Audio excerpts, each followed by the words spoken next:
there is enough and more happening globally on blockchain. We've got trade consortiums, we've got shipping consortiums, we've got supply chain consortiums, and a whole lot of activity that's happening globally.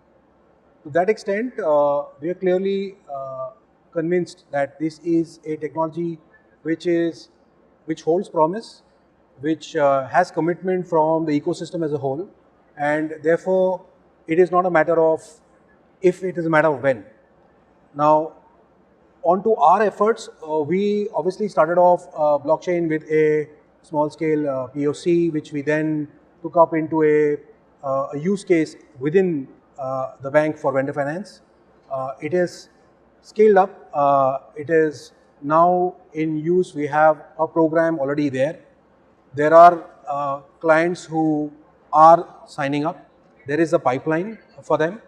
But we also realize that if we stay within a CUG, within the bank, with the counterparties getting comfort with the fact that the data is stored on a verified blockchain, it really doesn't scale to the extent we want it to, and therefore this consortium. So this consortium is just in a proposition stage. We therefore call it a consortium. It's basically 10 to 12 banks coming together and figuring out how we can scale up blockchain, how we can take use cases and create a public store of trust, which can then be referenced by parties who come onto the ecosystem and therefore are in a position to validate and get the comfort before executing the transaction.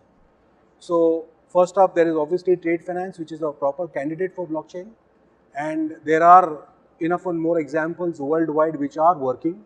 So you've got TradeIX, you've got Marco Polo, you've got V.Trade, a whole lot of initiatives that are running.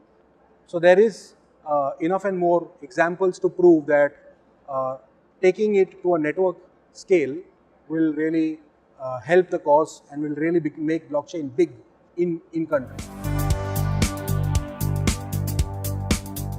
So right now, as I said, we started with supply chain. We are looking for trade finance. Trade finance is the next area. A lot of products within trade finance, LC issuance, bills, guarantees, all of those modules will get commercialized on the blockchain platform. We are also looking at use cases even in the cash management / logistics space. That's also one use case that we are looking at. Remittances is one area. So there's a clear difference between a blockchain, a public blockchain, and a distributed ledger. We use either of both to do the public validation or a permissioned validation. And so right now the spectrum is supply chain, trade, and we're also going into cash management and remittances. Yeah, so as I'm saying, there is obviously change always has got a lot of resistance to change from parties, especially as institutions of trust. We obviously would want the regulatory blessings to move forward, and to that extent, the regulator is kept engaged.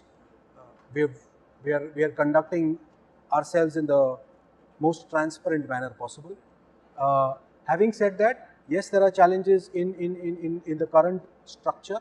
One is that there is a need for regulation. There's a need for a global standard. Forget a local standard, because today you have got 3 or 4 main blockchain platforms, and those 4 of them don't exactly talk to each other in an interoperable manner. So there is an interoperability that is being enforced by bodies like the Universal Trade Network, which are forcing the blockchain platforms to speak to each other. That's one part of the regulatory push globally.